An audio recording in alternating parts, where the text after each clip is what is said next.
Welcome back student. मैं वर्षा Thakur from Krishna institute. देखिए आज का हमारा टॉपिक है जो आपको दिख रहा है ये बोर्ड पर, प्रस्तावना। ये आपने सही समझा। प्रस्तावना को हम क्या बोलते हैं? संविधान का परिचय। देखिए कोई भी चीज़ है, अब जैसे संविधान है, संविधान से पहले पन्ने पर ही ये प्रस्तावना दे रखी है, जो भी मैंने लिख रखा है ये संविधान का परिचय करती है। मोटा मोटा उसके बारे में बता दीजिए कि संविधान में एक्चुअली में है क्या। आप कोई बुक पढ़ते हो तो उस बुक के पीछे भी एक प्रेम्बल होता है, प्रीफेस होता है, प्रस्तावना होती है जो उस बुक के बारे में बताती है कि इसमें क्या क्या चैप्टर आएंगे और क्या किस चैप्टर के बारे में क्या क्या बताया गया। तो यही सेम संविधान का परिचय देती है ये प्रस्तावना। चलिए पढ़ लेते हैं इसको। क्या बोल रहा है ये?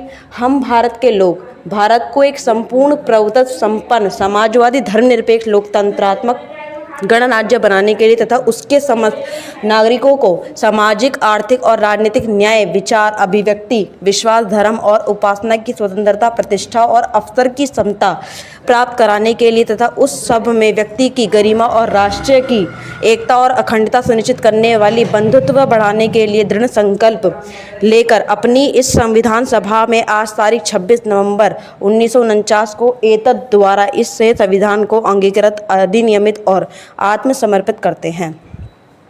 देखिए बोल क्या रहा है ये?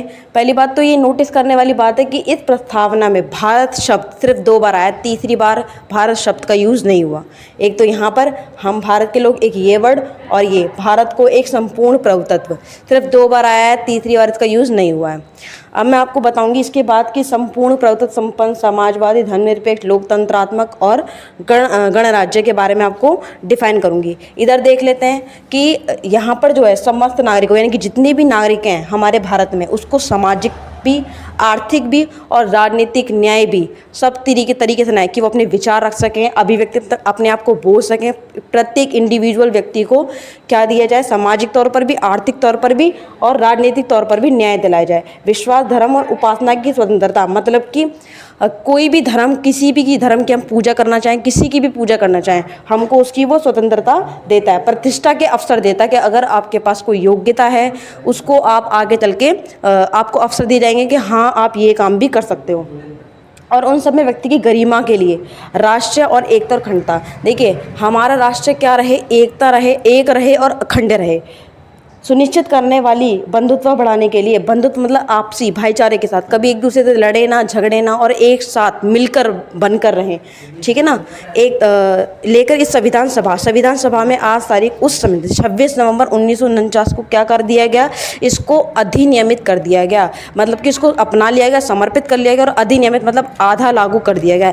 इसी तारीख को 284 लोगों के साइन हुए थे, 284 लोगों के साइन हुए, जिसमें ये आगे इसको अधिनियमित कर दिया गया। अब चलिए मैं आपको बताती हूँ इन जो भी इस संविधान के अंदर ये शब्द लिखे हैं, ये शब्दों का मतलब क्या है। चलिए बताते हैं। करते हैं संपूर्ण प्रभुत्व संपन्न का अर्थ, इसका अर्थ होता है कि हम जब हम आज़ाद हुए तो हमने बोला कि हम जो अपनी विदेश नीति है, यानी कि अपनी विदेश नीति हम खुद चुनेंगे। हमें पूरा अधिकार है, हमें अपना देश कैसे चलाना है, कैसे नहीं चलाना है, वो हम खुद चुनेंगे। हमारी विदेश नीति कौन सी है? गुट निरपेक्ष। कौन सी है? गुट निरपेक्ष। जवाहरलाल नेहरू ने क्या बोला कि हम अपने भारत को गुट निरपेक्ष रखेंगे, ना हम किसी भी गुट में शामिल नहीं होना चाहते, ना ही हम यूएसए में जाना चाहते और ना ही हम यूएसएसआर में जाना चाहते। हमें अपना गुट, हम किसी में गुट में शामिल नहीं होना चाहते। हम अपनी शांति की नीति अपनाना चाहते हैं, अपनी स्वतंत्रता नीति अपनाना चाहते हैं। क्योंकि भारत इससे बहुत पीड़ित था कि 200 वर्ष तक लगभग अंग्रेजों ने हम पर शासन करके रखा था। इसलिए जवाहरलाल नेहरू ने बोला कि नहीं, हम अपनी विदेश नीति खुद डिसाइड करेंगे, हमें अपना भारत कैसे चलाना है, कैसे नहीं चलाना। दूसरा जो है हमारा दूसरा शब्द है समाजवादी।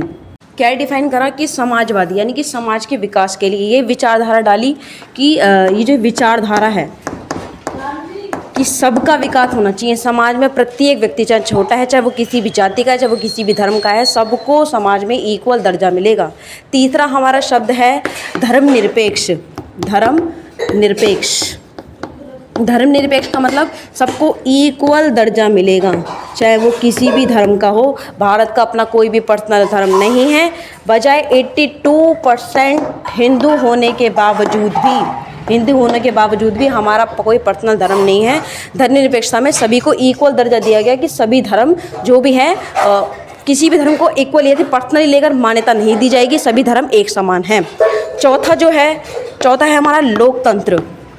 लोकतंत्र आप सबको सुना है, डेमोक्रेसी जो हमारी कंट्री है, यानी कि लोगों के लिए लोगों द्वारा चुनी गई सरकार, जो हम लोग चुनाव में सरकार लेकर आते हैं और चुनते हैं। वो हमारे ऊपर डिसाइड है कि हम किस सरकार को लाना चाहते हैं और किस सरकार को नहीं लाना चाहते हैं। देखिए पहले जो इसकी वो थी, ये 21 साल थी कि जो 21 ईयर के जितने भी अडल्ट हैं, 21 साल से अबव जो 21 साल के हैं, वही सिर्फ वोट दे सकते हैं। लेकिन 1989 में 61वां संशोधन करके इसकी एज क्या कर दी गई, 18 साल कर दी गई कि 18 साल का अब कोई भी अडल्ट, चाहे वो लड़का है चाहे वो लड़की है, वोट दे सकता है। 5वां जो है इसमें गणराज्य।